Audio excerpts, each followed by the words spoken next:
Welcome to our midweek message. This is Pastor Reed coming to you from First Baptist Church of Olathe. I'm so glad you're taking the opportunity to watch, to listen, to be encouraged. If this message is an encouragement to you, I would ask that you'd like it, so other folks would know that it was an encouragement to somebody. If our content overall blesses you, I'd ask that you'd subscribe so that you'll know when our videos come out. Today, I want to talk about certainties in life. We've all heard the statement that there are two things that you can count on in life: death and taxes. And I think that there's actually more things that are certain. I think it's certain that if you touch a hot pan, you'll get burnt. I think if it's certain that if you spend too much time in the sun, you'll get burnt.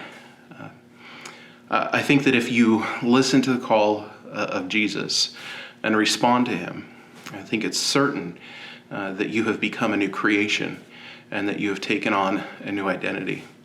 I also think that it's certain that as you take on that new identity, that you will be that you are given a new purpose. And I also think that it's certain that sometimes in life people are going to treat you unfair. And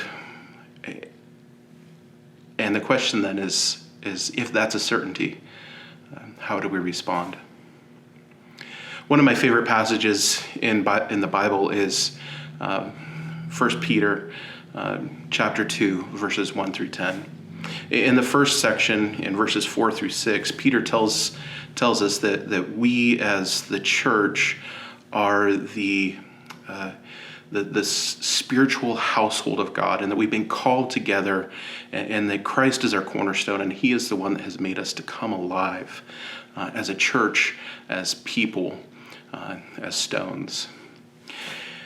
And I just love that imagery. He also tells them that they are a holy priesthood. And as a holy priesthood, we are to offer spiritual sacrifices that are acceptable to God through Christ. And then again, in verse 9 through 10, he says this: "But you are a chosen race, a royal priesthood, a holy nation, a people for his own possession, that you may proclaim the excellencies of him who called you out of darkness into his marvelous light. Once you were not a people, but now you are God's people. Once you had not received mercy, now you have received mercy."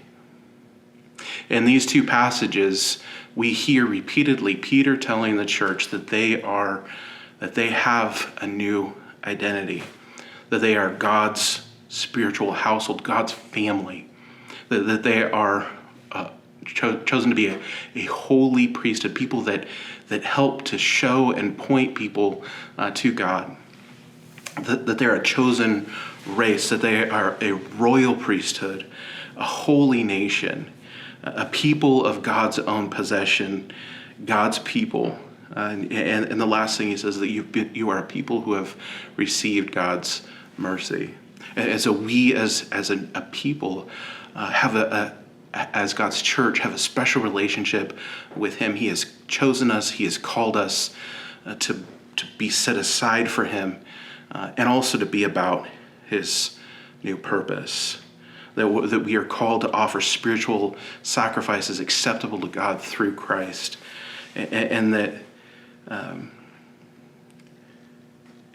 we are to proclaim the excellencies, the stories, the goodness of him who called you out of darkness into his marvelous light. We're meant to proclaim God's goodness to the world.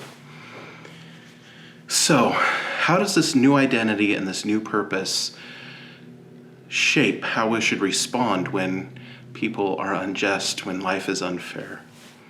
Well, he says this in verse 12. He says, "Keep your conduct among the Gentiles honorable, so that when they speak against you as evildoers, they may see your good deeds and glorify God on the day of visitation."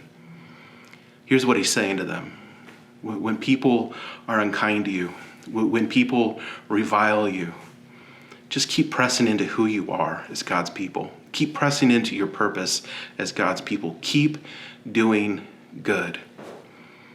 It's not up to us to repay evil for evil, but to repay evil with good, because that's who we are.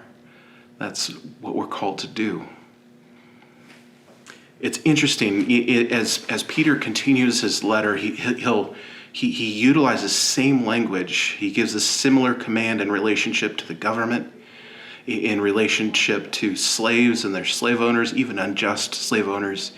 He gives the similar command to wives and to husbands.